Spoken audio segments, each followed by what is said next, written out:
Brother आप DCA ही नहीं सही तरीके से कर रहे ना। मैं अब आपको चले ये समझाता हूँ कि डीसीए कैसे प्लान की जाती है। अब इस चीज को सारे भाई समझिएगा आराम सुकून से।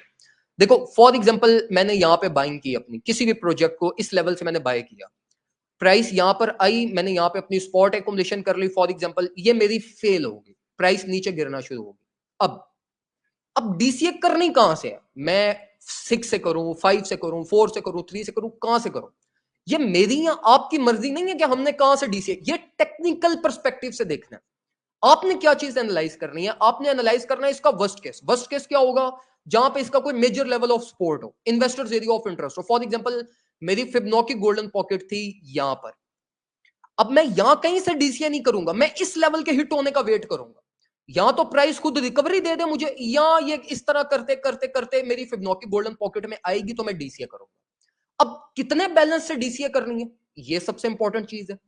फॉर एग्जाम्पल यहां पे प्राइस आई, अब ये जो भी लेवल था वो कोई लेवल आपको बेस्ट केस सिनेरियो रिलीफ भी दे रहा होगा कि फॉर एग्जाम्पल प्राइस यहां पर आएगी तो अपने प्रीवियस ब्रेक ऑफ स्ट्रक्चर या उसकी कोई रेंज रीटेस्ट होगी, कहीं पे मेजर ट्रेडेड वॉल्यूम होगा जहां तक प्राइस आपकी रिलीफ दे सकती है। अब जब मैं यहां से डीसीए करूंगा अपनी इस बाइंग की, तो मैं इतने कैपिटल से करूंगा कि जो मेरी एंट्री यहां पर थी वो मेरी एंट्री ये इस रिलीफ के अंदर आए। ठीक हो गया? फॉर एग्जांपल मैंने यहां पे 10% कैपिटल से अपनी बाइंग की, 10% कैपिटल से मैं अपनी बाइंग कर ली। अब मैंने देखा कि जी मार्केट इतना नीचे गिर गई है, रिलीफ यहां तक एक्सपेक्टेड है, तो अब मैं यहां पे देखूंगा कि मैं कितने परसेंट कैपिटल से डीसीए करूंगा, मेरी एंट्री यहां कहीं पे आ जाए। तो वो मे भी हो सकता है 20% हो, 30% हो, 25 हो, 40 हो। वो जितने परसेंट में मेरी एंट्री यहां पर आ जाएगी उतने कैपिटल से मैं अपनी डीसीए करूंगा, और इस रिलीफ के अंदर फिर मैं अपनी जैसे मुझे ब्रेक इवन मिलेगा, जितने कैपिटल से मैंने डीसीए किया वो कैपिटल मैं यहां से मार्केट से दोबारा निकाल लूंगा। जो मेरा इनिशियल कैपिटल था, जो मैंने यहां से एंट्री ली थी, वो मेरी एंट्री यहां पर आ जाएगी, उसको मैं होल्ड करूंगा।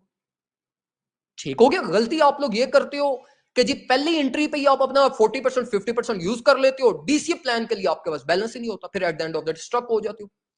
तो डीसीए फिर किसी टेक्निकल वे से किया जाता है ना, ये अपनी मर्जी से तो नहीं होता कि यहाँ पे 10% से की है, यहाँ पे 50 से कर ली, 3 से कर ली, 2 से कर ली, नहीं। जब आपका प्लान ही नहीं है, आपको पता ही नहीं है डीसीए कैसे करनी है, फिर आपकी डीसीए होगी नहीं प्रॉपरली। मैंने यहाँ पे डीसीए की, यहाँ पे एंट्री ली, यहाँ पे मेरा डीसीए प्लान था, इसने रिलीफ देनी थी, इधर से मैं अपनी डीसीए प्लान करूंगा। मार्केट जैसे ही मुझे ब्रेक इवन देगी इस रिलीफ के अंदर, मैं अपने ये जो जिस कैपिटल से मैंने डीसीए की थी वो मैं वापस मार्केट से निकाल लूंगा।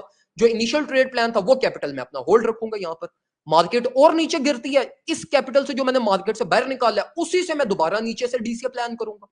मतलब डीसीए के लिए आप एक सेटअप अपना बना लेते हो कि 10% कैपिटल से ट्रेड लूंगा, 25% मैं अपना डीसीए के लिए रखूंगा, बस ये अभी सेटअप के लिए डेडिकेट हो गया बस। फिर मैं इसी वे में अपनी एंट्री को आहिस्ता आहिस्ता नीचे लेकर आता जाऊंगा, अनलेस अनटिल मार्केट मुझे कुछ प्रॉफिट दे जाए। तो ये डीसीए इंपॉर्टेंट होती है ना, ये आपको पता होना चाहिए कैसे करनी है कैसे नहीं करनी। अगर आप उसको नहीं सीखते, नहीं प्रॉपर आपको, अब देखो इसलिए आपकी होल्डिंग स्ट्रक होती है ना कि आपको बेस्ट केस वर्स्ट केस पता ही नहीं होता कि डीसीए कब करनी है, कब चीजों को चेंज करना है, कब प्लान को इनवैलिडेट होगा, कब प्लान वैलिडेट होगा। वो चीज इंपॉर्टेंट है।